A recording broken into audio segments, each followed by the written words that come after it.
আলহামদুলিল্লাহ, আসসালাতু ওয়াসসালামু আলাইকা আলা রাসূলিল কারীম ওয়া আলা আলিহি ওয়া আসহাবিহি আজমাইন। সম্মানিত কামিল তাফসীর প্রথম বর্ষের ভাই ও বোনেরা, আজকে আমরা সাজেশনের 9 নম্বর প্রশ্ন নিয়ে হাজির হয়েছি।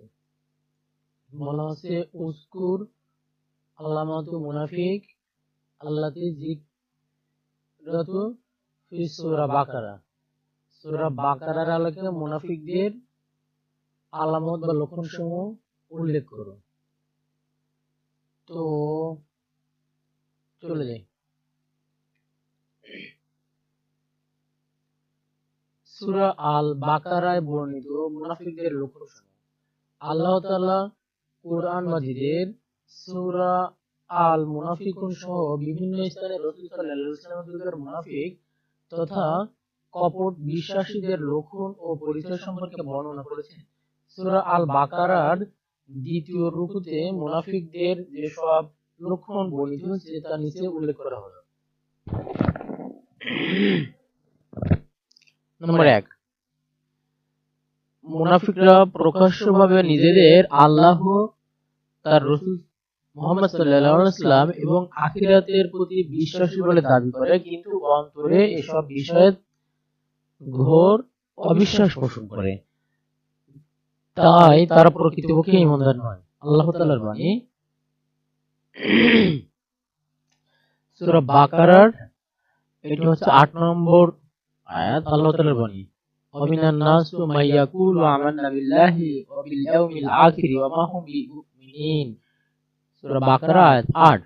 নম্বর 2, তারা মনে করে তারা আল্লাহ, রাসূল সাল্লাল্লাহু আলাইহি ওয়াসাল্লাম এবং মুমিনদেরকে ধোঁকা দিচ্ছে, কিন্তু প্রকৃতপক্ষে তারা নিজেরাই প্রতারিত হচ্ছে আর সে সম্পর্কে তাদের কোনো চেতনাই নেই।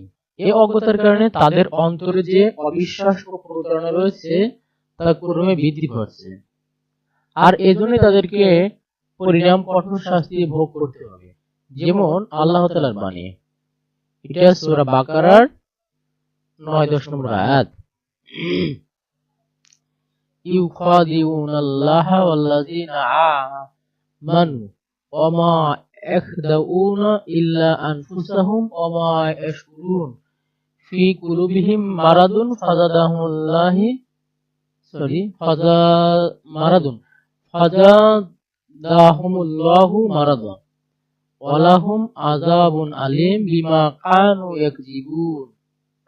যেহেতু এখানে দেখতে অসুবিধা হচ্ছে, সেহেতু মাঝে মধ্যে একটু আয়াত ভুল গেলেও আবার সংশোধন করে নেওয়ার চেষ্টা করবো ইনশাআল্লাহ।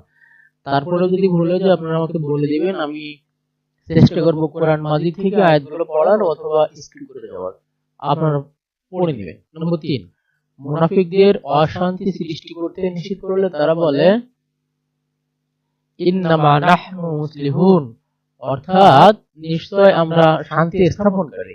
এটা সূরা বাকারার 11 নম্বর আয়াত। প্রকৃতপক্ষে তারাই অশান্তি সৃষ্টিকারী, কিন্তু তারা বোঝে না। নম্বর 4, মুনাফিকদের যদি বলা হয় আমিনু কামা আমানান নাস, অর্থাৎ অন্যান্য বিশ্বাস স্থাপনকারীদের মতো তোমরা বিশ্বাস স্থাপন করো, তখন তারা বলে আনুমিনু কামা আমানাস সুফাহা, অর্থাৎ আমরা কি ওই নির্বোধের মতো অন্ধভাবে বিশ্বাস করব? কিন্তু প্রকৃতপক্ষে নির্বোধ তো তারাই, অথচ তারা তো উপলব্ধি করতে পারে না। নম্বর 5, মুনাফিকরা যখন ঈমানদারদের সাথে মিলিত হয় তখন তারা বলে আমরা ঈমান এনেছি, আবার যখন তারা দুষ্ট দলবদ্ধদের সাথে গোপনে মিলিত হয় তখন বলে ইন্না মাআকুম ইন্নামা নাহনু মুস্তাহজিউন। সূরা বাকারা আয়াত নম্বর 14। অর্থাৎ আমরা তো তোমাদের সঙ্গে আছি, মুসলমানদের সাথে মিলিত হয়েছিলাম তো কেবল তাদেরকে প্রতারিত উপহাস করার উদ্দেশ্যে। প্রকৃতপক্ষে তারা অন্ধবিশ্বাস ও সন্দেহের আবর্তে পড়ে কোন দিকে যাবে কিছু স্থির করতে পারে না।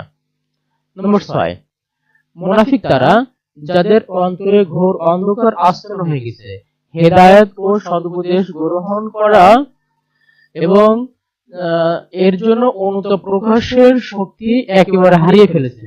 তাই আল্লাহ তাআলা বলেন সুম্মুম বুকমুম উম্মুন, অর্থাৎ বধির, মুখ ও অন্ধ বলে আখ্যায়িত করেছেন। তারা সত্য অনুধাবনে অক্ষম, সত্য শ্রবণে অক্ষম, সত্য প্রকাশে অক্ষম, সত্য দর্শনে অক্ষম। তাদের সত্যের দিকে ফিরে আসা এবং একনিষ্ঠভাবে সত্য বা হেদায়েত গ্রহণ করা অসম্ভব। তাই তারা আর সত্য ও হেদায়েতের পথে ফিরে আসবে না।